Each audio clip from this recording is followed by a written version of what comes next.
Good evening, everyone. Tonight, I'd like to speak with you about the real present danger for a grid down situation if the U.S. goes to war with Iran and therefore possibly go to war with China and Russia also. And how it's important for us in budget solutions for us to be able to get off the grid so we're not in a crisis mode ourselves if the grid goes down. And for those watching overseas, buenas tardes. ¿Cómo estás? Veskerma, Kimarahahu, Privyet, Dobry večer, Kak dela. So as I was saying, we have a high chance if America goes to war with Iran, and America seems to be pretty intent on that at this point. I'm not sure you saw in the news how Trump has transferred quite a few nuclear-capable bombers to Diego Garcia Island, which is an island in the Indian Ocean that is believed to be out of range of Iranian missile systems. And he is refueling airplanes that can refuel bombers and other fighter planes when a long distance. And my understanding is B-52 and B-2 bombers to that island. And also declared apparently there's some NOTAM, no-fly zone over that island or that area for civilian aircraft until May. Now, if we do end up going to war with Iran, a lot of people don't realize that Iran has a NATO-like treaty with Russia and China that in the event of war with America attacks them, those two countries will attack America. This very likely could lead to an open war between Russia and America and China and America. People also don't realize that Iran has repeatedly said they need to attack America and topple America before they'll ever be successful in a full-scale attack on Israel, making us their first nuclear target, Israel their second. And Iran probably has nuclear weapons, probably a 99% chance they have nuclear weapons. People, if you've ever been following Dr. Peter Pry's work and his speeches and his speaking before he passed away like a couple years ago, you will note that he pointed out that even a decade or two ago, where Iran was in their nuclear program was where America was 6 months before they had a working nuclear weapon. So there's a high chance they're already nuclear armed. Also, North Korea's nuclear tests have all been joint Iranian nuclear tests. Iranian nuclear scientists have been at all their tests. Therefore, in effect, Iran has been testing nuclear weapons in a way that doesn't make it look like to the world they have nuclear weapons. Plus, if we did go to war with Iran, Iran is a Western armed nation. They have American fighter jets for their Air Force. They use the German G3 NATO rifle as their rifle. They are not a Soviet bloc country. They are a Western army because the US and NATO were supplying them before the Ayatollah took over. And it's believed that they have quite a few special forces in America, teams that are designed to take out the power grid. Now, whether Iran were to go after the power grid or whether Russia goes after it, Russia has shown by their war in Ukraine that they have a strong desire to hit power grids and power grid targets. That has been clearly shown there. And why would Russia think an American power grid, the civilian power grid, is a legitimate military target and very likely to hit it? It's quite simple because of the fact that 90% of America's power our military uses to deploy in the event of a war comes from the civilian grid. This means that the likelihood of the grid going down if we go to war is extremely high because it will be a primary target for Russia, China, or Iran. Now, without power means you cannot buy food at the grocery store. Cash registers run electricity. Without power means you can't get gas at pumps because the gas pumps run on electric power. Also means you're going to have no refrigeration, potentially no water, or potentially no lighting. Things that would make life very miserable or potentially could be in some situations life-threatening.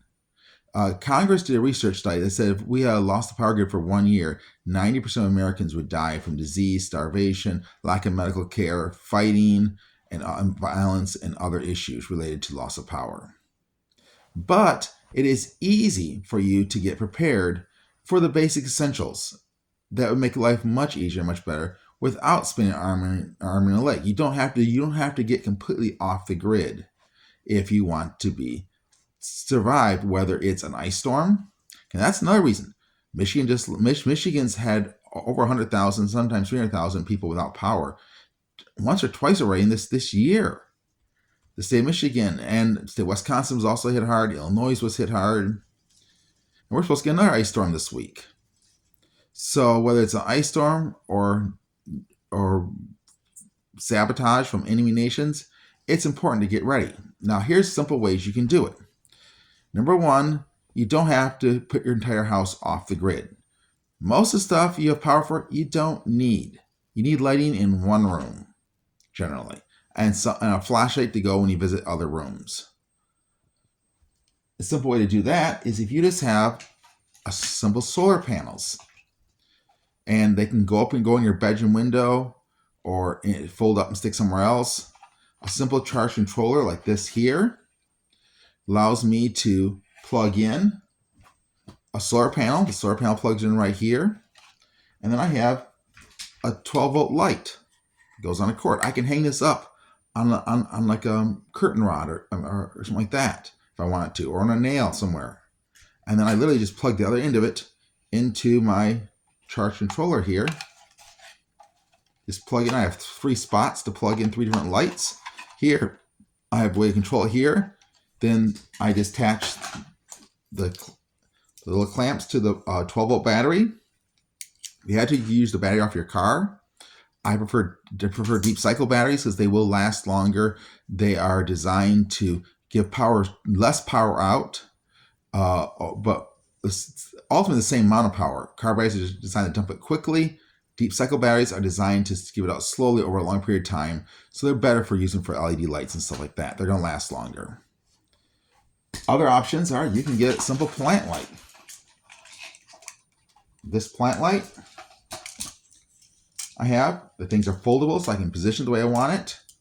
It's got a little clamp and go on to a desk, a window seal, or anything. And I can attach in. Now this plugs into a USB port at the end over here. Now, my charge controller has 2 USB ports in it. I can charge my cell phones off this. I can charge flashlights off this. Headlamps, that's all vital because you go to a room outside the room you're lighting, you're gonna need that type of stuff. Those are all very useful things. And I can also plug in this plant light to this stuff. Now, as for batteries, you gotta know how many amp hours you use, because if you get an inverter, you're gonna have enough if you want to run your refrigerator or something like that. Oftentimes, if you have like a 30-hour amp hour battery, you may want to have 5 or 6 of them on hand to charge and hook them up with little cables and little small C clamps in order to get enough if you have an inverter to run a refrigerator on it.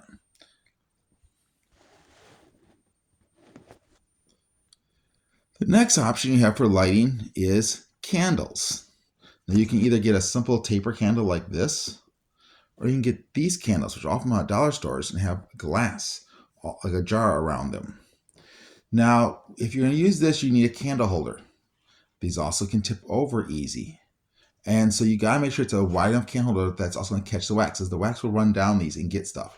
People don't realize if you have hot melted wax runs and stuff, that can catch on fire and cause a fire. I actually know of an incident with someone who actually bought a nice large, tall candle at a discount factory outlet. And it was the seconds, and it looked fine, but they didn't know as the wick went on an angle through the candle. So as it burned, it actually ended up going to the edge of the candle, melted the wax, let the wax run all over the nightstand table, and the wax caught fire. Thankfully, what makes it even more interesting, this story, is that they had unloaded their handgun, put it on their bedside table. This was in another state, but I personally did see the aftermath of this. I've shown it and I've seen the aftermath personally. So I know it's a true story. The handgun was laid there unloaded. The magazine was laid there unloaded. The round that came out of the chamber was laid there on the table. When the candle melted, the wax flowed over the entire end table, reaching the handgun, the bullet, and then the wax caught on fire, leaving the entire tabletop on fire. This started to burn the shades and blacken them, the blinds that were there, when the single round that was out of the chamber of the gun exploded, blowing the fire out, thankfully.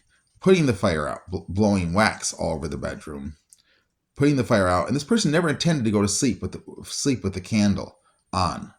They were reading a book, sitting up, and fell asleep accidentally, enjoying the candlelight while they were there. And they had no idea that that candle was defective and would burn out like that because it looked fine. So for that reason, you got to be safety conscious. These candles and jars cannot spill the wax. They're far more stable. Now, you still want to put them in a safe location. I have used these for a while now, and they've been very safe. And you don't have wax running over. This type of candle, you do have a risk of that unless you have a really wide base thing that will catch the wax.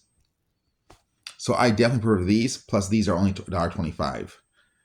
And when you're done, you can actually refill the glass jar up with more wax and your own wick if you needed to. Also, I'd like to remind you, when purchasing a candle, don't get one candle and think, oh, I'll be set now because that candle provides me all the light I need for a night or for several nights. Realize if you want to actually function where you can actually not be frustrated and irritated by barely able to make it, then you need enough candlelight that you can actually read by it. You can function by it, that it seems somewhat normal.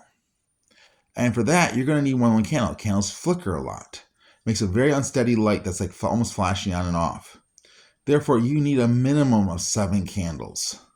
Why do you think historically, when they actually used them historically, they had a 7-branch candlestick in the tabernacle?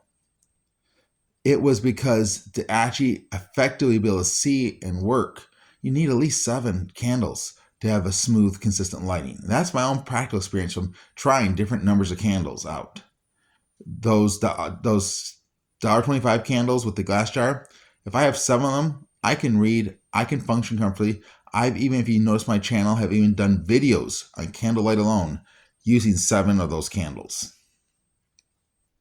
As for water, you're going to need a way to store water. If you have juice jugs that are really sturdy, save like ones that are, I guess I get cranberry juice jugs that have a plastic handle on them that are like the gallon size. Save those, refill them up. Or you can buy online water cans that will actually let you have like a spout. You can open up like a tap and do them in the 5-gallon or 2.5-gallon. Those are also great to have. If you have an artesian well or a park that has a free water source as artesian well year round, you just go up and fill with no power.